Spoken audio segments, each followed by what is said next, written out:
Shalom, I'm Rabbi Michael Panitz, the Rabbi of Temple Israel of Norfolk, Virginia, speaking to you from the pulpit of our synagogue. At this time, I'm going to give the second part of a two-part message entitled Core Identity. Last week, in the last message that you received, we began exploring the question of what determines our personal identity and how, as Jews, we experience that universal dynamic in our own particular way. Now, we will look at a Bible passage that contains the seeds of this multidimensionality of our identity.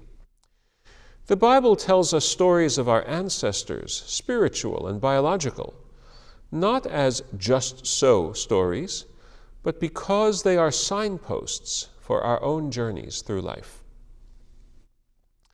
In the annual rereading of the Bible that is part of worldwide Jewish practice, we have just finished reading the saga of Jacob and his sons. In terms of the big picture, that part of the story is significant because it explains the descent to Egypt from the heights of living in the promised land, the land of Canaan. For the Bible, leaving Israel is always problematic, even when it is justified by circumstance. It is also a going down.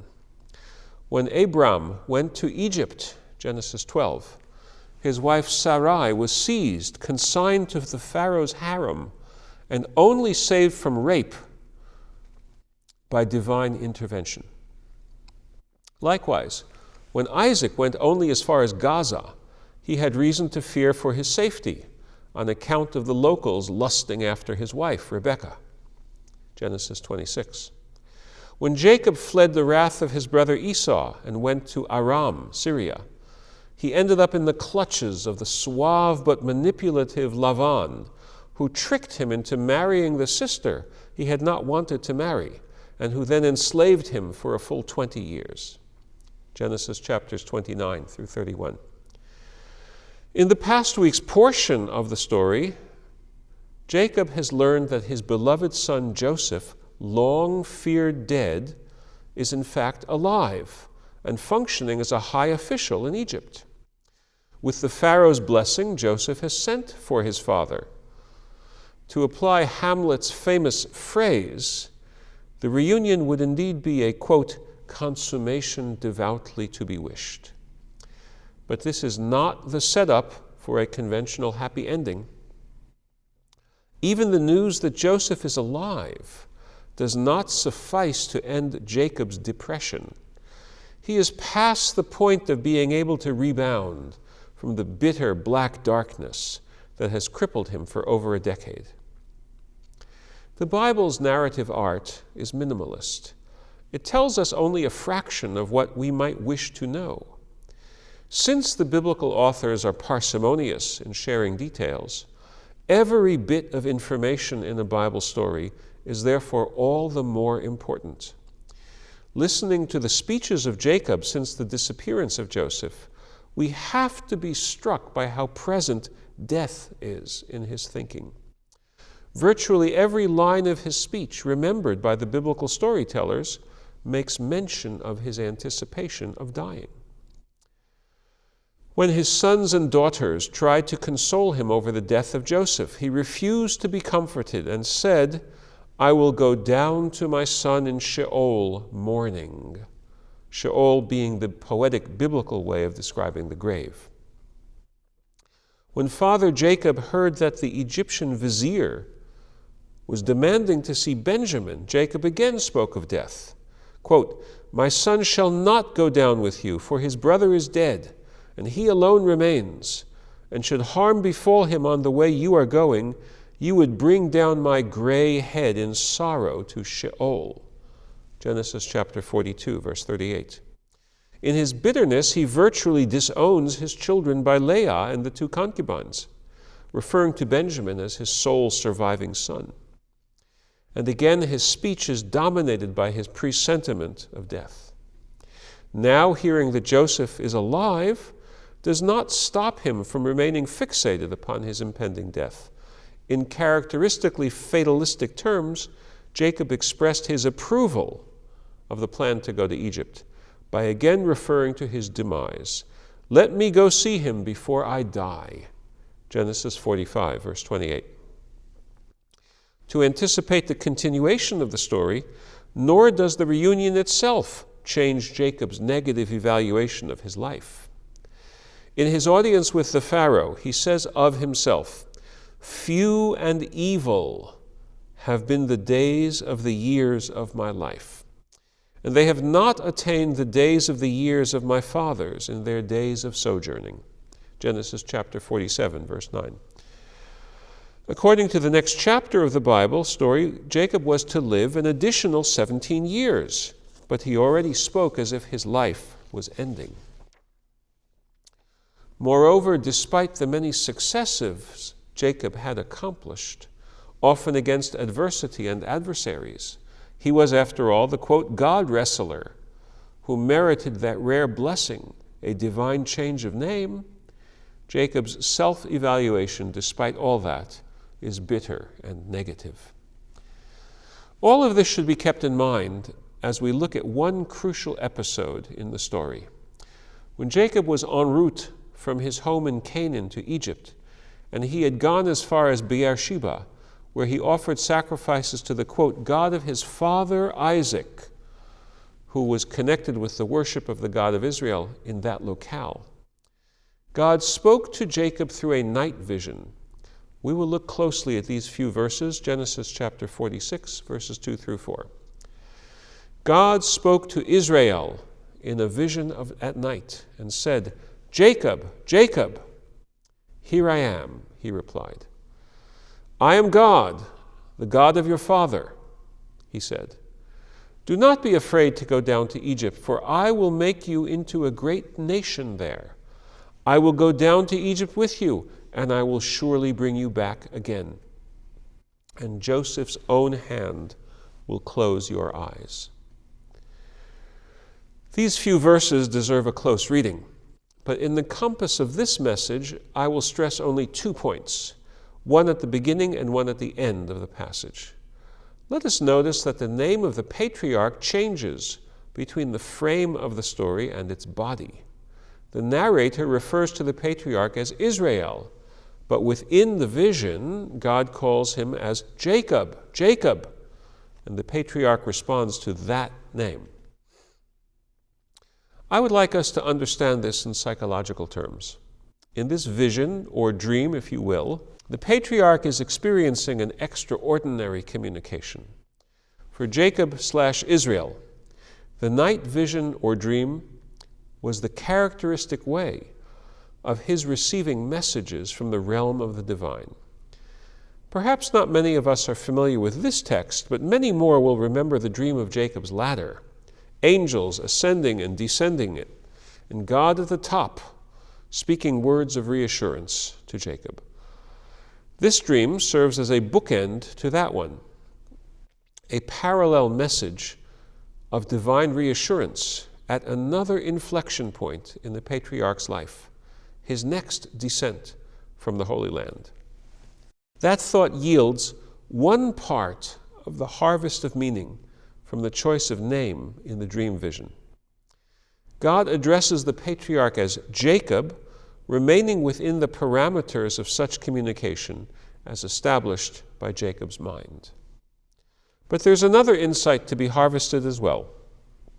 Jacob did, after all, have a name change, and that change was supposed to be for the better. It was supposed to be a blessing. Why would God address the patriarch as Jacob, employing the superseded name? Or perhaps we ought to recast the question, since we're approaching the story psychologically.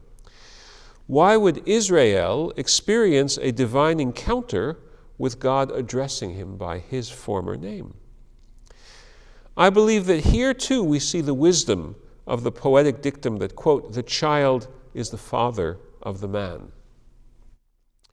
In a moment of great stress, Jacob experienced God as he knew God when he was a young man, growing up in the tents of Isaac and Rebekah. Note that immediately before narrating the dream, the Bible made mention of Isaac. Jacob offered sacrifice, quote, "to the God of his father Isaac." We, the listeners/readers, know that this God is also the God of Abraham.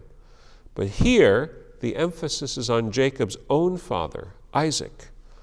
I believe that this little detail is meant to orient us to thinking of Jacob's state of mind as being focused on his own youth. And I think there is a third lesson to be gleaned from the Israel-Jacob switch in the biblical verse. Jacob was a flawed character. His trickster nature went up to the line, and when he took advantage of Isaac's blindness to steal the blessing intended for his brother Esau, Jacob's trickiness went beyond the line. He certainly suffered plenty for that misstep. The name Israel was supposed to be a confirmation that he was no longer that man. And yet, at this moment, Jacob/Israel hears the voice of God calling him by the name Jacob. I believe that the patriarch knew that he was destined to have to undertake a lifelong effort to be worthy of the name Israel.